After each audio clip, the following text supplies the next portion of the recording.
Hi, doctor Sundar Paramarthalingam. இன்றைக்கி நம்ம பார்க்க போகிறது இந்த மார்பக புற்றுநோய் யாருக்கு வரலாம்ன்றது தான். பெரும்பாலும் யார்கிட்ட கேட்டாலுமே இறுக்கமாக உள்ளாடை அணிகிறதுனால, ப்ரா போடுறதுனால வருதுன்னு சொல்லப்பட்டிருக்கு. அது சரியான ஆராய்ச்சி பூர்வமாக அது உறுதி செய்யப்படலை. இறுக்கமாக உள்ளாடை அணிவது தவறு தான். அதனால் காற்றோட்டங்கள் குறைபடும், தோள்களில் அலர்ஜிகள் ஏற்படலாம், அந்த இறுக்கங்கள் ஏற்படும், ஸ்கின்னில் தோலில் சின்ன சின்ன இரத்த ஓட்டங்கள் குறையிறது கூட ஏற்படலாம். ஆனால் மார்பக புற்றுநோயின்னு ஒன்று ஏற்படுதுன்னா இதுக்கு முக்கியமான காரணங்கள் நம்மளோட உணவு, வாழ்வியல்ங்கிறது முக்கியமான காரணமாக இருந்துகிட்ருக்கு. ஆயுர்வேதத்தில் புற்றுநோய்க்கு எப்படி சொல்லப்படுதுன்னா அற்புதா என்ற வார்த்தையில் சொல்லுவாங்க. ஸோ மார்பக புற்றுநோயை ஸ்தனார்புதம்னு ஆயுர்வேதத்தில் சிறப்பாக அதற்கான ஆரம்ப கட்ட சிகிச்சைகள் சொல்லப்பட்டிருக்கு.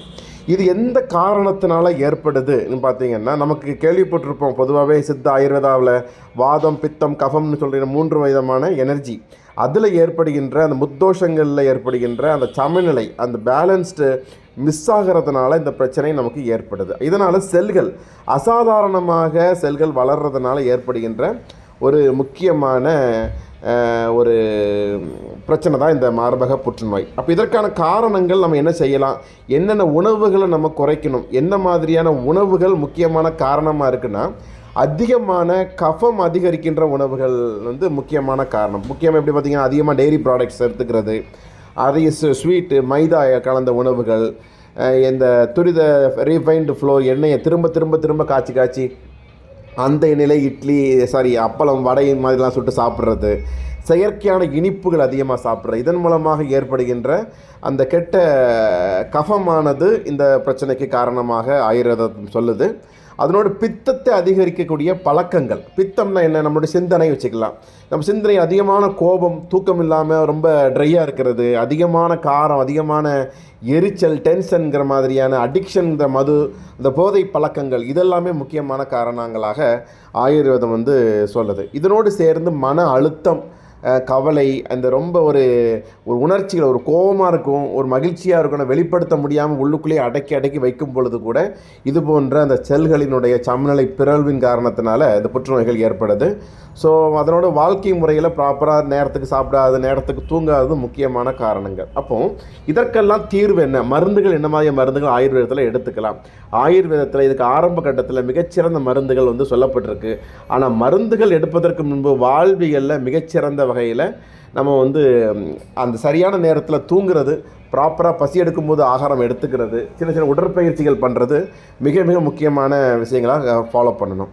அப்போ இது என்ன அறிகுறிகள் தென்படும் பார்த்தீங்கன்னா, மார்பகத்தை அந்த கட்டி மாதிரி ரொம்ப உறுதியாக ஹார்டாக இருந்துகிட்ருக்கும், கொஞ்சம் கொஞ்சமாக அது சைஸ் பெருசாகிற மாதிரி இருக்கும், அந்த வடிவத்தில் மாற்றங்கள் ஏற்படுறது, அந்த காம்புகளில் சில நேரங்களில் இரத்தம் போன்றோ சில கசிவுகள் ஏற்படுறது, அதிகமான வலி, ஒரு மாதிரி கனமான ஒரு உணர்வு ஏற்படுறது, இந்த மாதிரியான ஒரு கால்களில் அந்த நரம்பு சுருட்டல் மாதிரியான அந்த மார்பகங்களில் சின்ன சின்ன ஒரு நரம்பு சுருட்டல்கள் தெரிகிறது, இதெல்லாம் முக்கியமான அறிகுறிகளாக நம்ம கவனிக்கணும். இவ்வளோ அறிகுறிகள் வரும் பொழுது சரியான மருத்துவர்கள் ஆலோசனையின் பேரில் அது என்னன்றதை நம்ம கவனிக்கணும். அதுக்காக மார்புகளில் கட்டிகள் வந்தாலே புற்றுநோய் கட்டிலாம் சொல்கிறதுக்கு இல்லை. நிறைய நார்த் ஈஸ்ட் கட்டிகள்லாம் சாதாரணமாக குணப்படுத்துகின்ற கொழுப்பு கட்டிகள்லாம் கூட வருவதற்கான வாய்ப்புகள் இருக்கிறதுனால அது ப்ராப்பரான ஒரு மருத்துவ ஆலோசனையின் பேரில் எடுத்துக்கணும். ஆயுர்வேதத்தில் இதுக்கு மருந்து என்ன மாதிரியான மருந்துகள் சொல்லப்படுதுன்றதுன்னு பார்த்திங்கன்னா, இதற்கு ஒரு துணை சிகிச்சை, ஒரு சப்போர்ட்டிவ் கேராக நம்ம பஞ்சகர்மா, இயற்கையானது அசோகான்ற,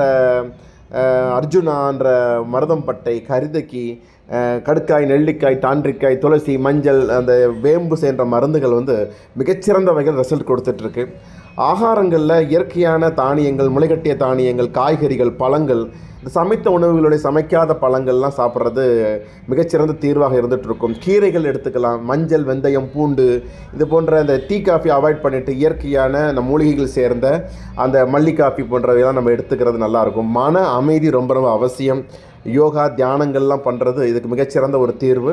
இதனோடு சேர்ந்து நம்மளுடைய அவசர சிகிச்சைக்கு ஆங்கில மருத்துவம், ஆரம்ப கட்டத்தில் ஆயுர்வேதம்னு இந்த பிரச்சனையை நம்ம கையாளும் பொழுது அற்புதமான தீர்வுகள், அதை ரிவர்ஸ் செய்ய முடியும். ஆரோக்கியமான வாழ்வுக்கு ஆயுர்வேதம் நிச்சயமாக துணை புரியும். அன்புடன் டாக்டர் சுந்தர் பரமார்த்தலிங்கம். நன்றி.